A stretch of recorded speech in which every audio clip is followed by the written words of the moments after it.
মানে সন্তানদের রাস্তায় নামান এবং যারা অভিভাবক আছেন তারাও রাস্তায় নামুন। এই সরকার পদত্যাগ করা আর টর্চার সেল বন্ধ করতে হবে। টর্চার সেল যে পর্যন্ত না বন্ধ হবে ততদিন আমাদের এই দাবিগুলো চলবে। আর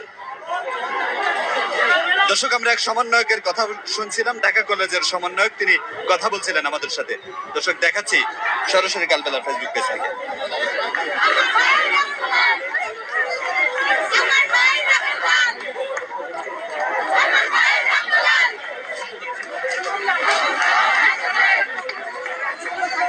দর্শক, প্রায় 34 মিনিট ধরে আমাদের এই লাইভটি দেখছেন প্রায় 5,000 মানুষ, যারা এতক্ষণ ধরে আমাদের সঙ্গে ছিলেন সকলকে অসংখ্য ধন্যবাদ। আমাদের লাইভটি শেয়ার করে দিবেন এবং শিক্ষার্থীদের বিভিন্ন জায়গায় দেশে আজ আন্দোলন হচ্ছে, সেখানে বিভিন্ন জায়গা থেকে কিন্তু কালবেলার ফেসবুক পেজ থেকে লাইভ হচ্ছে। দর্শক,